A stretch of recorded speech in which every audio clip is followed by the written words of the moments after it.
story you're about to hear is true. Only the names have been changed to protect the innocent. Fatima Cigarettes, best of all long cigarettes, brings you Dragnet.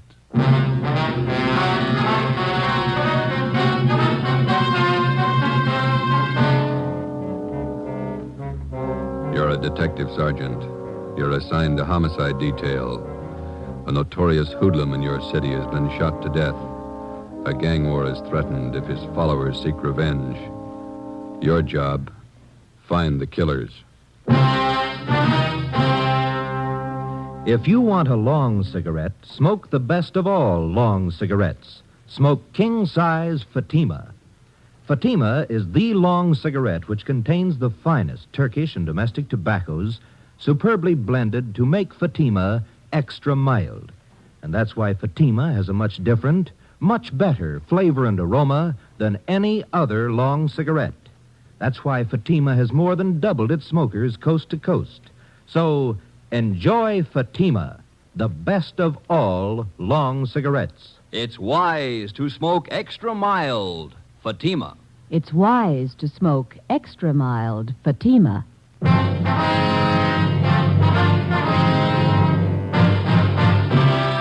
Dragnet, the documented drama of an actual crime. For the next 30 minutes, in cooperation with the Los Angeles Police Department, you will travel step by step on the side of the law through an actual case from official police files. From beginning to end, from crime to punishment, Dragnet is the story of your police force in action. It was Saturday, July 22nd. It was hot in Los Angeles. We were working the night watch out of homicide detail. My partner's Ben Romero. The boss is Thad Brown, chief of detectives. My name's Friday. It was 10 p.m. when we walked out of the murder room at the Ferndale Sanitarium and went down to the end of the hall, the emergency room. I'm sorry. I know this hurts. We have to irrigate the wound. Where are the bullets that were removed from Miss Stalling? Right on this table, Doctor. There they are, Captain Elliott. Thank you. Romero, you want to mark it for evidence? All right. Doctor? Yes, Sergeant. Wonder if it'd be all right if we asked Miss Stallings a few questions? I think so. She's still in a bad state of shock, if you'll be as brief as possible. Yes, sir. Miss Stallings, these men are police officers. This is Captain Elliott. This is Sergeant Friday, is that right? That's right. It's my partner, Sergeant Romero. Yes. You were in the room when Gus Valentine was shot? Yes. Do you feel up to telling us what happened? No. Excuse me, please. Surely. I have to paint this. Get the compress on it. You were visiting So Valentine? you better wait until the nurse finishes up there. All right, sorry. She got hit twice, just flesh wounds, but they're very painful. Yeah. Excuse me. Surely. You're all right. I can reach it.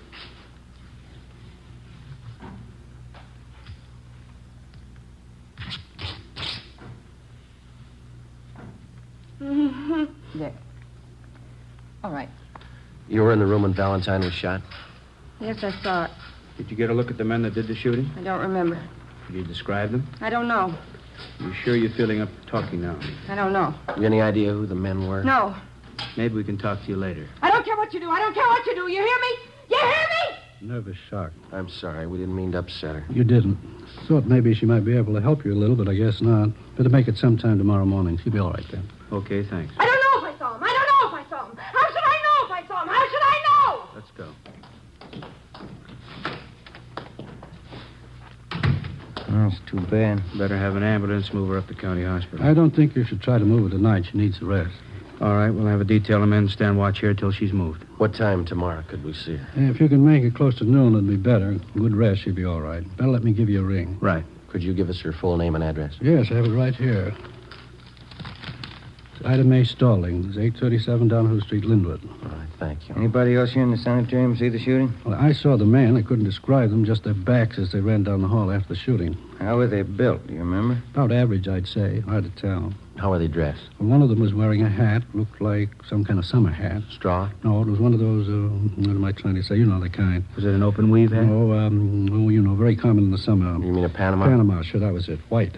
What kind of suits did they have on? I couldn't tell you. I was in my office when I heard the shots. I came out in the corridor. They were just making it to the back door. Anyone else see it? Sylvia Proctor, the nurse who was in the room at the time. Why'd they kill her? I don't know. Any of the patients? Is it possible one of them might have seen him? Yes, one of them did see something. Bert Anderson. Like to talk with him? Yes, we would. And down this way. He's in room 38, just down the hall from the shooting. Uh-huh. I should tell you, Mr. Anderson lost his speech about 9 years ago. He uses a child's slate to write on. Why is he here in the sanitarium? He's old, 73, lives on a pension. Except for losing his speech, he's as sharp as a high school boy. Hello, Bert. Sorry to bother you after all the excitement. Yeah, all right. We won't keep you up long. It's after your bedtime. Would you hand me that box of chalk over there? Oh, yeah. Bert, these men are police officers. I want you to tell them what you know about the shooting tonight. I thought you might have seen it. This is Captain Elliott from the Homicide Department. How you do, Mr. Anderson? And this is Sergeant Friday, is that right? Yes, sir. How are you, sir? And this is Sergeant Romero. How do you do, sir? Where were you at the time of the shooting, Mr. Anderson? Sitting in here with the door open, huh? Did you get a good look at the men? What'd they look like?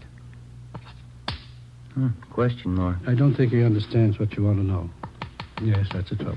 Let's put it this way, Mr. Anderson. How many men were there? Let's take one of these two men. Can you describe one of them? That's the way, Captain. That slate's rather small, and he can only get so much on it at a time. He's like all of us. He wants to talk fast, and this is the only way he knows, so we have to make it easy for him. I understand. Built like the captain. Your bill, Skipper. Same man had a thin mustache. That's all I can tell you about him. How about the other man, Mr. Anderson? Can you describe him? Please. What's that second word? I can't make it out. Understand. Uh-huh. They were running very fast. Thanks. Yes, we understand. Did you see the other man at all? Fine. What can you tell us about him? All he could see was... man was wearing a hat. A white Panama hat, Mr. Anderson? He says yes. Was there anything peculiar about the way they walked or ran? Did one of them have a limp, for instance? Didn't notice anything. Says he didn't notice anything. Could you tell us anything about the men's faces? They passed by so quickly. I was worried about the gunshots. Yes, we can understand that, but do you think you could identify them if you ever saw them again? He says he could try. Could Mr. Anderson come downtown if we have a show up? I don't see why not, but gets around fine. Now he wants to know why they killed Miss Proctor, the nurse. He says she was one of his best friends. We don't know, Mr. Anderson. Says he wishes he could talk. Maybe he could help you more. It's all right, Bert. You talk loud enough.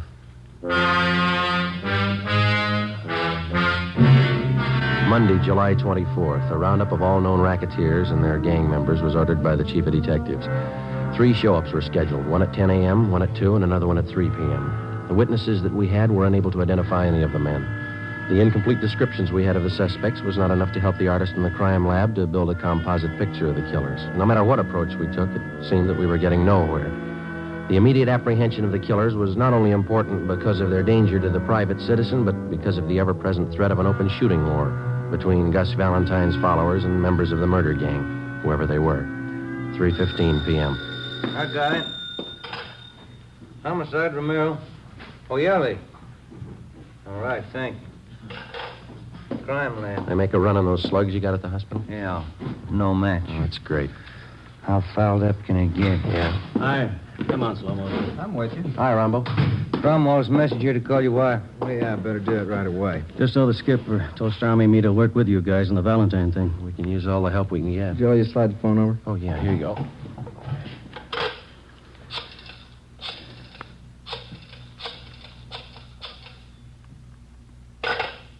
What's the matter? Change your mind? You let her ring once. She knows the signal. She's over at the mother-in-law's. Yeah? Mother-in-law's got lots of money and a limited phone. Let her call me. You got any ideas, Earl? Well, I don't know anybody who liked Valentine. A lot of them could have killed him. Just got word from the crime lab. There's no match on those slugs. And you didn't get anything out of the show-ups. No, nothing. Maybe that Stallings woman can give us something, huh? You haven't been out there yet? No, not yet. We've been sweating out the show-ups. Starmy and I read your reports. Rough go. We had an idea. Yeah? One of Valentine's boys you didn't get around to yet. Who's that? Benny Davis. He was pretty close to him. Thought a lot of him. If anybody figures to take over his interest, it's probably Davis. Well, you think advancement could have been the motive for him? No, he wouldn't kill him. Anyway, he couldn't have. Just got in from Florida this morning. That doesn't mean he couldn't have engineered it. Possible, but I doubt it. Starmy and I know his operation pretty well. Pulled him in on that Patterson killing 6 months ago. Checked back through his record. Never picked up carrying a gun. Well, it doesn't mean he couldn't get one in a hurry. I'm not going to guarantee Davis, but I don't think he's your man, Joe. You got a line on him? Lives at the Churchill Arms out in Wilshire, near UCLA. All right, we'll talk to him. What was the name of that girl who was wounded, the one at the sanitarium? Ida Mae Stallings. We'll go out and talk to her if you like. Fine. Who's going to see the Stallings woman at the sanitarium? We are. The doctor just called in from out there. Oh, yeah? Says she got something important to tell us. What do you think? She ran with Valentine. She knew his friends. Yeah? Maybe she knows his enemies. As we planned, Detectives Rombo and Stromwall went out to the Ferndale Sanitarium to talk to Ida Mae Stallings. Ben and I drove out to the Churchill Arms apartments to see Benny Davis, one of Gus Valentine's close friends. He left a message with the desk clerk that he would be at his tailor's most of the day. The clerk gave us the address. It was an exclusive custom shop on Crescent Drive in the heart of Beverly Hills. Franklin Smith Limited. It was one of those places that featured imported Scotch tweeds and fine English woolens.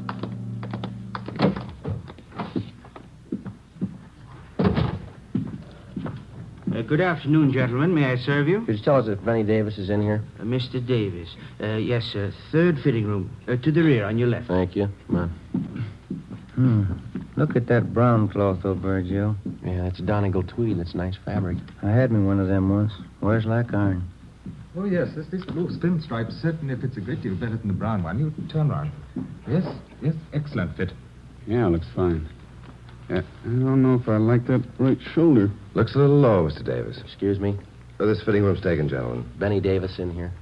Yeah, what is it? Wonder if we could see you alone. What about? Confidential. No, Cedric, not like that. Pull the shoulder up. More padding, maybe. Oh, do you think so? I don't know if I agree, Mr. Davis.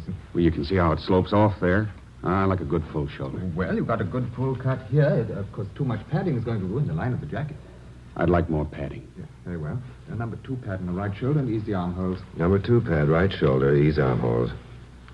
What is it, income tax? What's the secret? We're police officers. Like to talk to you alone for a minute. All right, be finished in a second. That takes care of this one, Mr. Davis. You want 2-inch cuffs in the trousers? Yeah, on all of them. Cedric, be sure to get these sleeves short enough. I'd like lots of linen to show. Oh, yes, surely. Now, if you'll slip on the green tropical. Okay.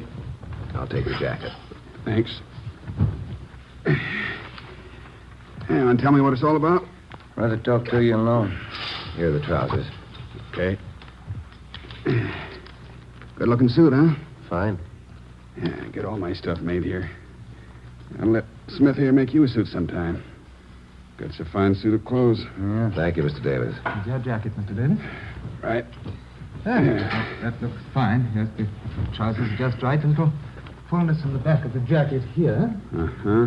And taking the center seam. Taking center seam. How much? And pinned. Here's the back. Raise the back. Shorten the collar. Shorten collar. It looks just fine. That's a nice soft roll of the lapels, isn't it? Yeah, good. All right, Mr. Davis. Now, how about the white Palm Beach? Nice Panama hat. It'd go good with that one. I never wear 'em. I like a coconut palm with a wide puggree band. Wonder if you could hold off the next fitting for a minute. We won't keep you long. All right. Any place around here where it's private? We can use Smith's office. Okay, Frank? Certainly. Go right ahead, gentlemen. Thank you. Which way? Back here.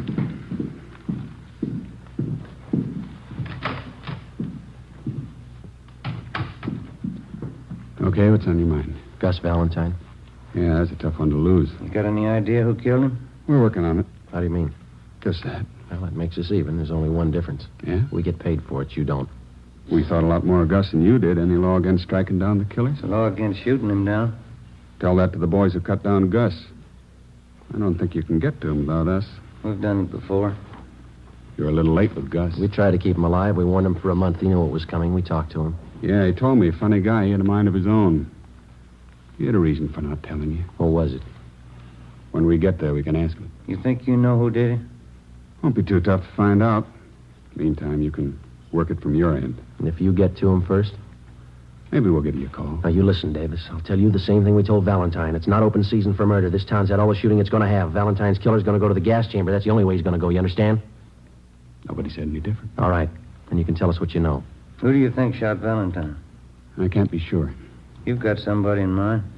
There's a dame. Who? Audrey Thompson. What about her? She runs around with a couple of guys. Yeah?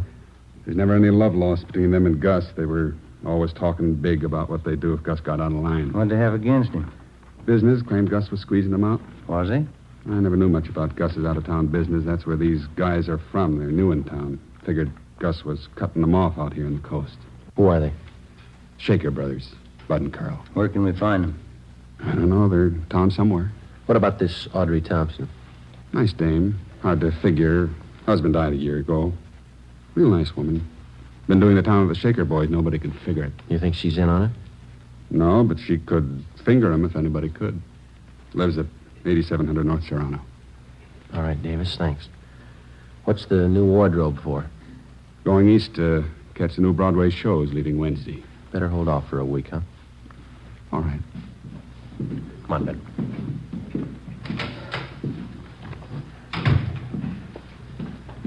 Think he's got anything? Could be. We'll run it down. Now, wait a minute. Yeah? Sure do like that brown cloth. It's nice. Yes, gentlemen, can I help you? How long does it take you to make up a suit? Anywhere from 3 days to a week. Uh-huh.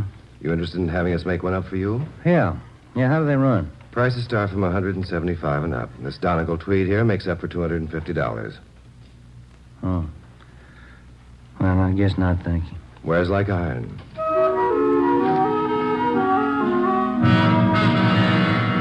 $4:30 p.m. We drove out to 8700 North Serrano to the home of Audrey Thompson. There was nobody home. We went back to the office to check with Rombo and Stromwall. We drove in the Spring Street entrance of the City Hall garage.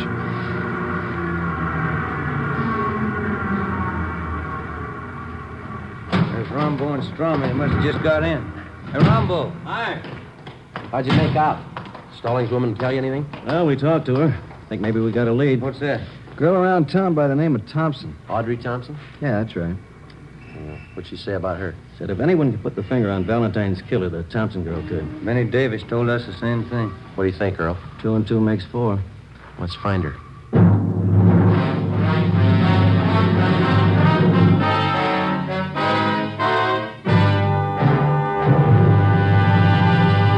You are listening to Dragnet for the step-by-step solution to an actual police case. Here, step by step, are the reasons why Fatima has more than doubled its smokers from coast to coast. Step 1. The name Fatima has always stood for the best in cigarette quality. Step 2. Long cigarette smokers discover Fatima has a much different, much better flavor and aroma. Step 3. Long cigarette smokers find Fatima extra mild. Fatima is the long cigarette which contains the finest Turkish and domestic tobaccos superbly blended to make Fatima extra mild. And that's why more and more smokers every day agree It's wise to smoke extra mild, Fatima. It's wise to smoke extra mild Fatima. yes, the name Fatima on that golden yellow package is your insurance of an extra mild smoke. So enjoy king-size Fatima, the best of all long cigarettes.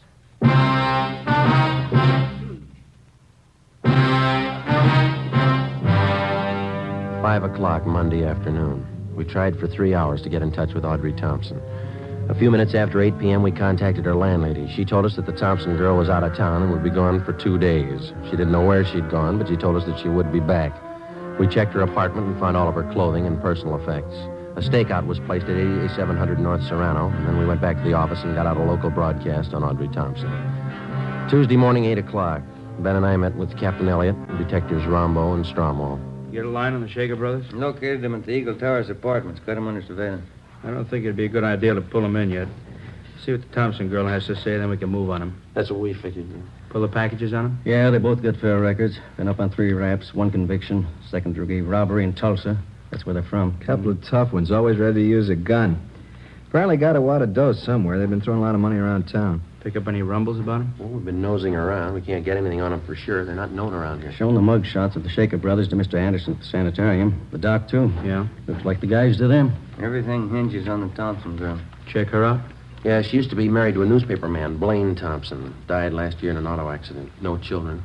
Went to high school here in town, local girl. Reputation's good all the way. Why the sudden switch to tough guys? I don't think she knows. You satisfied Davis is leveling with you? Well, if he's not, he did a good job briefing the Stallings woman. They both came up with the same lead, the Thompson girl. We had him in on the Patterson killing. You remember that, Skipper? He cooperated then. That time it was his skin. This time it's not. Well, I laid it out for him. He's been told. How's it feel to you fellas? Pretty quiet around town? Yeah, seems to be. I wouldn't make book on what might happen if we don't wrap this thing up quick. I think after Joe and Ben gave Davis a word, he passed it down along the line. Anyway, there's an outside chance. They just brought in the Thompson girl. Send her in. Right. In here. You just sit there, Miss Thompson. All right. Our detectives Friday, Romero, How do you do? Stromwell, Rombo. How do you do? Guess you're wondering why you've been picked up. Yes, I was rather surprised. I was down at Palm Springs for a few days.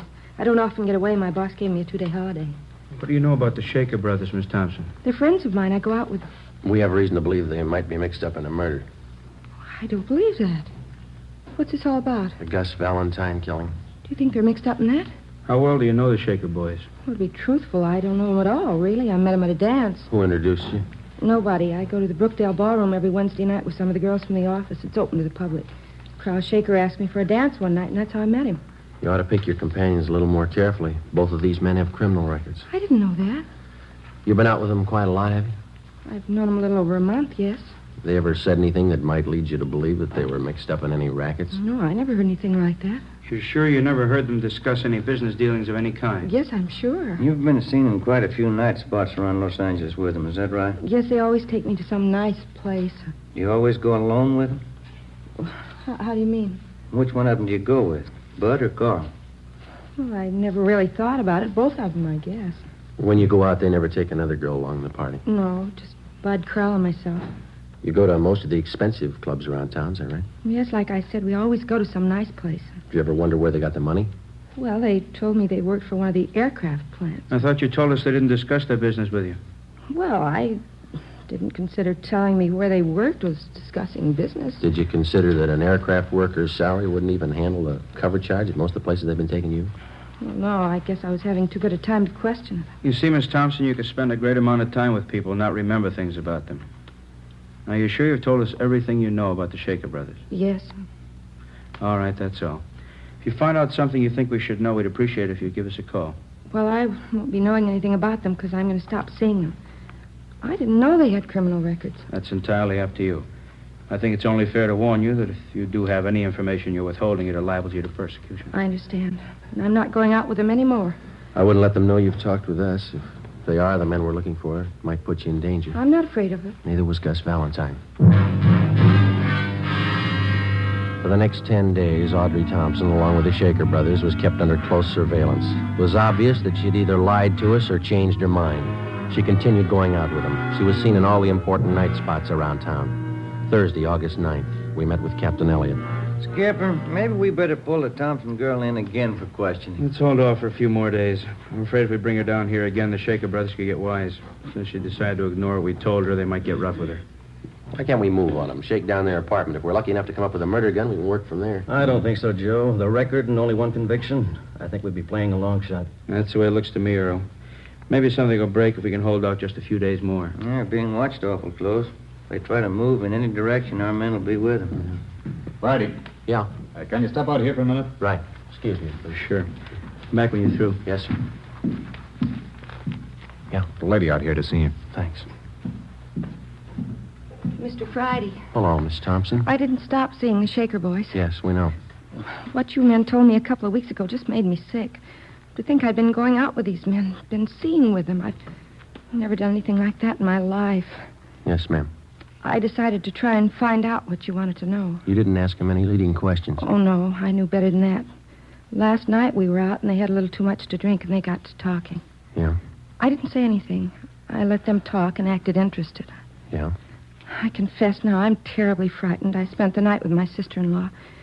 Could I stay here till you get this thing straightened out? Certainly. We'll give you protection, Miss Thompson. Now, what'd they tell you?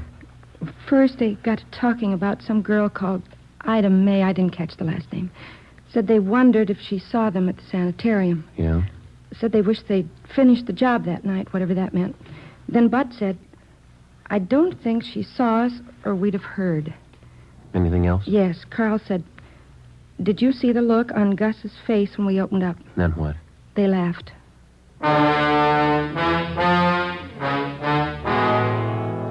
I had a stenographer take Audrey Thompson's statement, and I filled in Captain Elliott, Rombo, Stromwall, and Ben. We checked the stakeout on the Shaker brothers' apartment. The suspects hadn't been seen since early that morning when they'd gone in.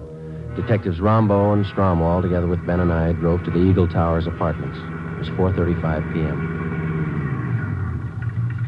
Strommy and I'll go up the back way. We'll notify the men on stakeout to keep a sharp eye all around. Right. Let's go.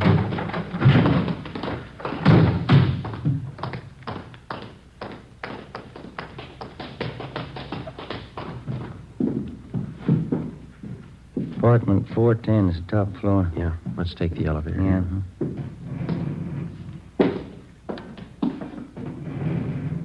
Push 4. Right.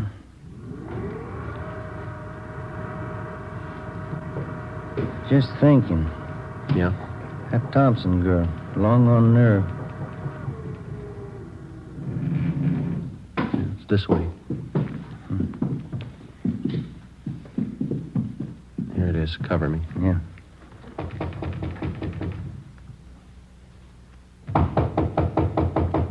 Yeah. Police officers. You all right? Yeah. Hit the door. Come on. Window's open so far as gate. Come on.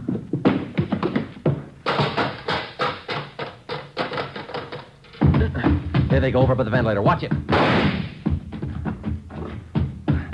There's Strommy and Rombo coming out the door under the roof. Rombo, watch it. They're up here. There goes one of them. Come on. All right, hold it right there. I give up. There goes the other one. He's making for that cable house. Stay with this one. I'll get him. All right, Shaker, let's put the gun away. You make a break onto the roof, they'll cut you down. Hold it, Shaker.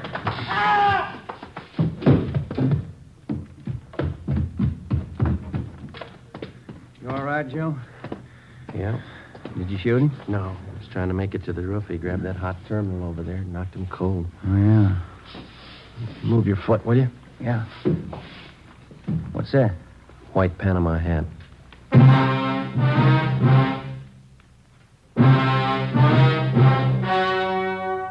The story you have just heard was true. Only the names were changed to protect the innocent. On November 19th, trial was held in Superior Court, Department 89, City and County of Los Angeles, State of California. In a moment, the results of that trial. It's amazing how many long cigarette smokers are changing to Fatima. Here is the actual report. From coast to coast, king-size Fatima has more than doubled its smokers. Yes, more and more smokers every day are discovering that Fatima is the best of all long cigarettes. Long cigarette smokers find Fatima has a much different, much better flavor and aroma. Long cigarette smokers find that Fatima is extra mild because it's the long cigarette which contains the finest Turkish and domestic tobaccos superbly blended to make it extra mild. So enjoy extra mild Fatima. Best of all long cigarettes. It's wise to smoke extra mild Fatima. It's wise to smoke extra mild Fatima.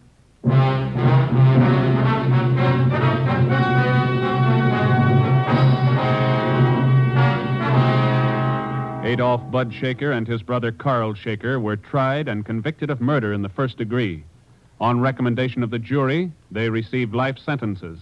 They are now serving their terms in the state penitentiary.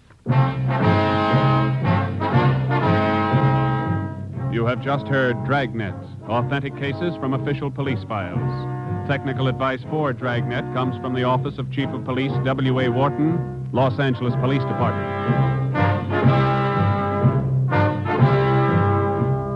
Fatima Cigarettes, best of all long cigarettes, has brought you Dragnet from Los Angeles. Tomorrow, hear the Ronald Colemans in the Halls of Ivy on NBC.